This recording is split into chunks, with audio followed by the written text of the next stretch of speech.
Jamie Hibbs. Welcome to Thomas Jefferson High School, home of the Roaring Stallions.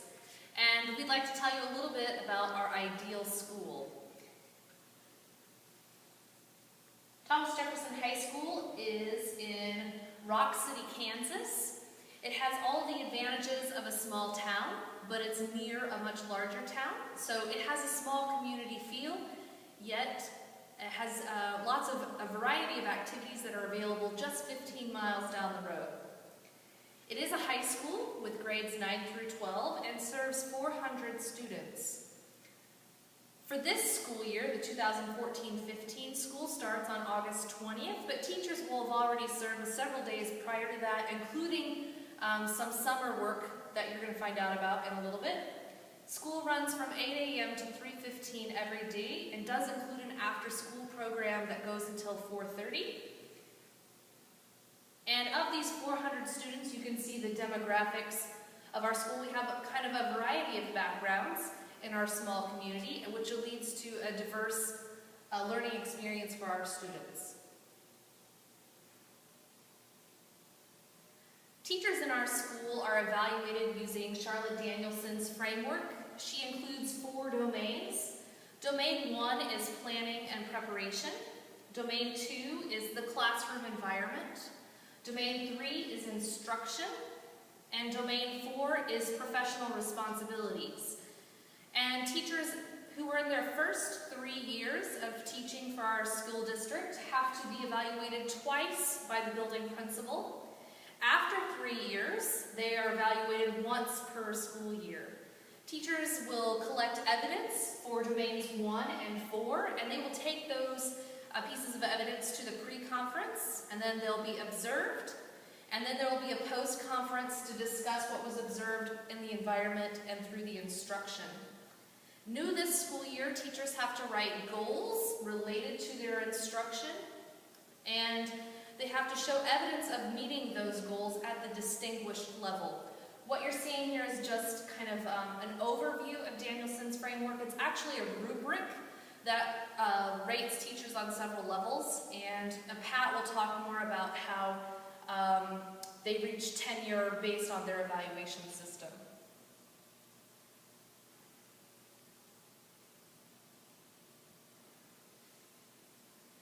For the 2014-15 school year, the building expects to have a budget about $75,000 and capital outlay projects for $17,500.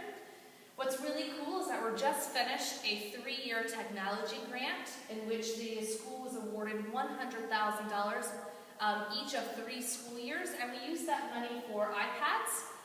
It's a one-to-one iPad initiative, which includes getting iPads for teachers, paraprofessionals, administrators, and it includes some training as well as some professional development for teachers in how to adapt their lessons to be on iPads. And you're going to hear a little bit more about that. Technology includes also, in addition to technology, the budget also includes a writing lab, which kind of fits into the Common Core initiatives and the idea that students need to do more writing and research. The budget also includes an engineering academy, which includes robotics competitions, the idea of using technology in the future. And, of course, we have a strong athletic and activity department, and you're going to hear about that in a minute as well. So, extracurricular activities. Our students have a variety of sports and activities that they can participate in. All season, every season, they have a variety of sports for girls and boys, and our students like to be competitive both athletically and in activities. In addition to kind of your usual sports, you'll see that students can also participate in a robotics team, which encompasses the engineering department.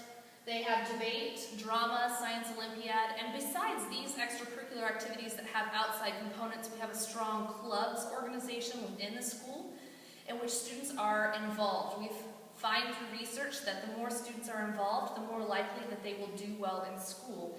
And so our community is very supportive of our extracurricular options. They come to our events, they support our kids in the community, and they cheer for our students, especially during homecoming and back-to-school events. You'll see our community is very supportive of the Roaring Stallions.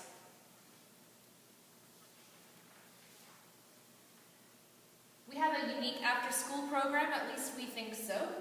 It runs every day after school until 4:30. We believe our students need to be successful, and if they're falling behind or considered at risk, then we offer them an opportunity to get help. Sometimes it's voluntary. Students can come if they just need space to study or they need to ask questions. But it also has a required component in that students who are failing their classes or at risk of failing, or maybe they missed school for an activity and they need to make up a test, then those can be required elements in which they are asked to come and attend. One of the unique features is credit recovery. We have a computer-based system that students can use during school, but also we make it available to students after school so that they can continue making up credits if they're falling behind. And it's also unique in that there's peer tutoring available too. Students can do community service as peer tutors, and we also have teachers, of course, available to help tutor students and help them with any makeup work that they need. In terms of the curriculum for our school, we're in the process of transitioning to Common Core like everyone else in this country.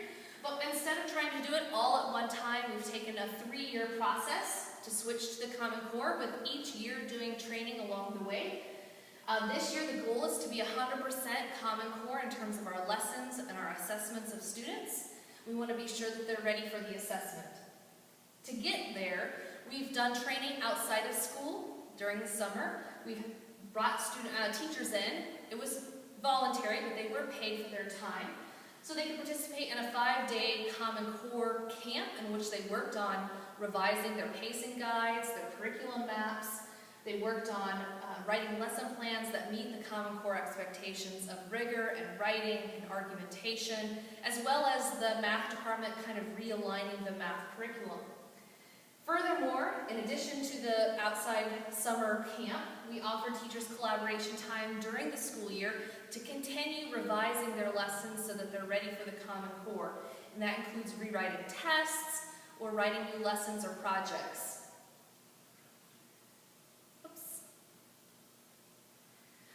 We're also transitioning from paper classrooms that are based on textbooks to classrooms that use more paperless kinds of assignments and projects.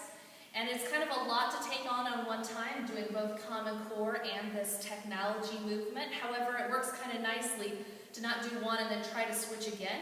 But the fact that we've kind of integrated the fact that we're going to Common Core, but that we're also using technology. And students have iPads, the one-to-one initiative.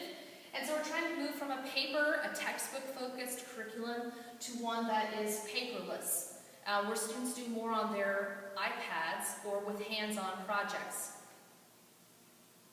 And I should say that that movement has also not been 1 year, but it's taken us 3 years to move from integrating the technology, because the grant was for 3 years, and so we've done the iPads over 3 years. We divided up. Students each get some iPads each year, so that some teachers who are really ready to go with technology and feel comfortable doing that start off and kind of pilot it for us. And then we bring on more teachers and provide more training. It includes training for students and paras and administrators and staff members so that they can use technology every day. And furthermore, we have something that's kind of cool, which is a building technology coach. This person's job is to mentor teachers with integrating technology. They visit teachers' classrooms, help them write lessons, and they also provide professional development both during the day, so it's job embedded, but also outside of school opportunities. It's an ongoing project that we have, and of course, just because the grant provides us some money and the technology, we're going to keep going with it into the future and use technology because we know that's where our students need to go in the future. Thank you.